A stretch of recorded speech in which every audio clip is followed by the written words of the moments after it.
शरण मौजूद है। कर्नल साहब, स्वागत आपका। मैं आपसे जानना चाहता हूं कि अब तो आपको सब्र हो गया होगा, क्योंकि आप लोग हर मंच से मुद्दा उठाते थे कि साहब रेगुलर डीजीपी नहीं है, रेगुलर डीजीपी नहीं है। तो मनीष जी की पार्टी की जो सरकार है उसने कल कैबिनेट से पास कर दिया, प्रस्ताव अनुमोदित कर दिया।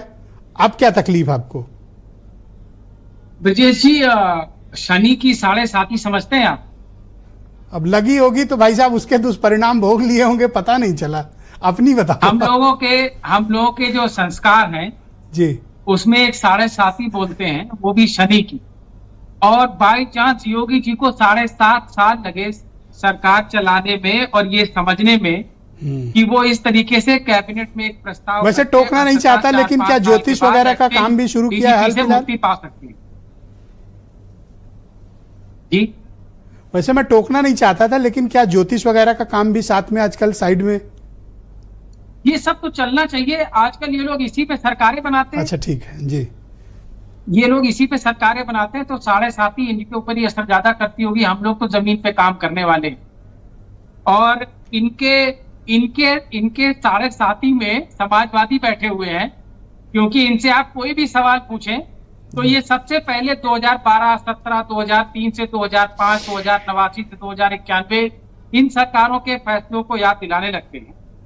जैसे इन्होंने अभी कहा कि अरे 2 महीने के डीजीपी बनते थे सपा की सरकार में, क्या हुआ? हम 4-5 साल से एक्टिंग डीजीपी बना रहे हैं।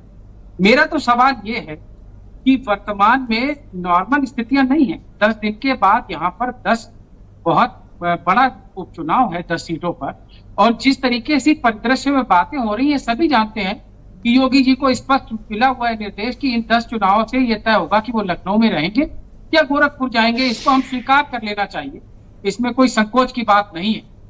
और इस उपचुनाव में अभी कल की तो बात है, 1 हफ्ते आगे वोट बढ़ाया है, और उससे परसों की बात है बिल्कीपुर की सीट से बाइकआउट करके निकल गए साइड से, और आज एक नया संदेश मिल गया। आप इसमें कुछ क्या कॉन्स्पिरेसी देख रहे हैं, या फिर यह सरकार का एक रूटीन फैसला है जो कि होना ही चाहिए था, या फिर यूपीएससी से इस सरकार को क्या प्रॉब्लम? भाई डबल इंजन है, लखनऊ में भी आप हैं, दिल्ली में, तो पैनल भेजने में क्या समस्या? अन्य राज्यों से तो जाते हैं, उनके अपॉइंटमेंट धड़ाधड़ हो रहे हैं।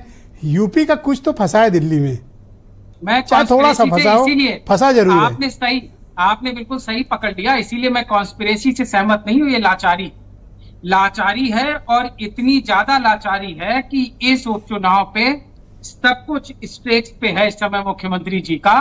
वो साम दाम दंड भेद किसी भी तरीके से इन उपचुनावों में ब्यूरोक्रेसी को इस्तेमाल करते हुए जो कुछ करना चाहते हैं, उस पर लगातार चर्चाएं पटल पे चल रही। मेरा सवाल सिर्फ इतना है कि आखिर मोदी जी और योगी जी के बीच में जो भी डिफरेंसेस हों, आखिर उत्तर प्रदेश की जनमानस इसको क्यों भुगते कि कभी चीफ सेक्रेटरी परमानेंट नहीं मिलता, कभी डीजीपी परमानेंट नहीं मिलता, और चीफ सेक्रेटरी में कोई इशू नहीं है सर। उसको अपॉइंटमेंट को लेकर सुप्रीम कोर्ट की कोई रेगुलेशन नहीं है। उसको चीफ मिनिस्टर जब चाहे पोस्ट कर सकते हैं, जब चाहे हटा सकते हैं। चीफ सेक्रेटरी कोई इशू नहीं है सर। इशू यहाँ डीजीपी वाला है सर। मैं सहमत हूं, इसीलिए मैं डीजीपी की बात कर रहा हूं। मैं ये कह रहा हूं कि जब 2006 के सुप्रीम कोर्ट के फैसले के हिसाब से सुप्रीम कोर्ट ने बोला है कि ऐसी व्यवस्था होनी चाहिए कि कोई राजनीतिक या बाहरी दखल अंदाजी ना हो, ताकि प्रदेश की लॉ एंड ऑर्डर मेंटेन रहे, तो ये 7.5 साल लगे योगी जी को ये बात समझने में कि वो कैबिनेट के फैसले से डीजीपी अपॉइंट कर सकते हैं। बहुत शुक्रिया आपका। आज के समय इस